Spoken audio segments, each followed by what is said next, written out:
నేతలు ఉన్నారు. ఒకసారి కన్నా అరవింద్ గారు ఉన్నారు. ఒకసారి అరవింద్ గారు. సార్ నమస్తే సార్. నమస్కారం అండి. చూస్తూ ఉన్నాము 3-4 డేస్గా కేటీఆర్ సమావేశం ఏర్పాటు చేస్తున్నారు తెలంగాణ భవన్లో. కానీ ఇక్కడ చెప్తున్నారు బీజేపీ అదే ఎవరైతే అల్జపూర్ శ్రీనివాస్ కావచ్చు కాంగ్రెస్ నుంచి కట్టిన ఈ ఎన్నికలు అనేది నేషనల్కి సంబంధించి కాబట్టి 2 పార్టీల మధ్యలో ఉంటుంది. బీఆర్ఎస్ అక్కడ ఉంది, బీఆర్ఎస్ కొట్టుకుపోతుంది మధ్యలో, వీళ్ళు వచ్చి ఏం చేస్తారు అనే విధంగా చెప్తున్నారు. మీ పాత్ర ఏంటి ఇక్కడ ఏముండదు అనే విధంగా. సార్ ముందుగా మీకు ప్యానెల్లో ఉన్నటువంటి పెద్దలందరికీ మంచి నిండా దండాలి సార్. నమస్కారాలు. తెలంగాణ దళం, తెలంగాణ గలం, తెలంగాణ బలం బీఆర్ఎస్ పార్టీ సార్, కేసీఆర్ గారి పార్టీ. ఎందుకు ఈ మాట చెప్తా ఉన్నాను అంటే, ఇందాక పెద్దలు కాంగ్రెస్ పార్టీకి సంబంధించినటువంటి అన్న మాట్లాడుతూ సోనియా గాంధీ తెలంగాణ రాష్ట్రాన్ని ఇచ్చింది అనేటువంటి విషయం ఆయన చెప్తా ఉన్నాడు సార్.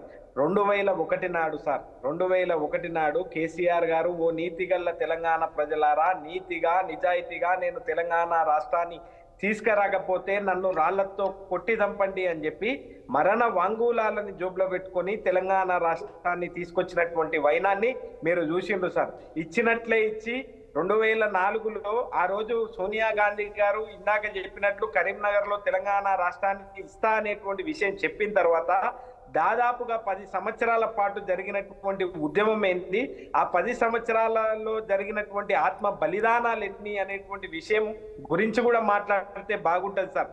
ఇవాళ తెలంగాణ వచ్చుడో నేను చచ్చుడో అనేటువంటి పద్ధతుల ఆయన ఢిల్లీకి బయలుదేరినటువంటి వైనం కూడా మీరు చూసిండ్రు సార్. ఇద్దరే ఎంపీలు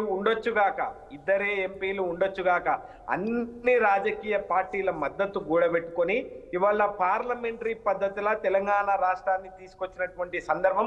సకల జనులు సబ్బండ వర్గాలు తెలంగాణ ఉద్యమం చేస్తే తెలంగాణ వచ్చింది, కానీ ఆమె దానం ఇయ్యలేదు అని చాలా స్పష్టంగా తెలియజేస్తా ఉన్నారు. అరవింద్ గారు అట్లంటే ఎట్లా? ఆయన తెచ్చుకున్నాడంటే 542 పార్లమెంట్ ఉన్నటువంటి మన పార్లమెంట్లో 2 ఎంపీలు పోయి ఆ దూలాలకు ఏలాడబడ్డా తెలంగాణ వస్తుందా? సోనియా గాంధీ గారు ఇవ్వకపోతే సోనియా గాంధీ గారి ఇంటి ముందరికి పోయి సోనియా గాంధీ గారి ఒక్క నిమిషం అరవింద్ గారు, సోనియా గాంధీ గారి అరవింద్ గారు అవును 2004లో అధికారంలోకి వచ్చిన తర్వాత ఆమె ఇవ్వచ్చు, కానీ చివరిలో 2014లో 1400 పైచిలకు మంది ఆత్మ బలిదానం చేసుకున్న తర్వాత వచ్చినటువంటి రాష్ట్రం సార్ తెలంగాణ రాష్ట్రం. అది ప్రజలు సంపాదించుకున్న తెలంగాణ, కేసీఆర్ లాంటి ద్రోహి సంపాదించింది కాదు, ప్రజలు కొట్లాడి తెచ్చుకున్న తెలంగాణ ఇది. తర్వాత అవును అందుకే ఎందుకొరకు ప్రత్యేక విమానంలో కొడుకు కోడలు సడ్డకులు అల్లుండు మనమరాలు అందరూ సోనియా గాంధీకి దండం పెట్టిరు. సోనియా గాంధీ ఇంటి ముందర వాకిలి చానిపి చేస్తాను ఎందుకన్నారు? ఇవాళ మొత్తం కుటుంబంతో అరవింద్ గారు సత్యదూరమైనటువంటి మాటలు, అసత్యమైనటువంటి మాటలు మాట్లాడుతున్నా.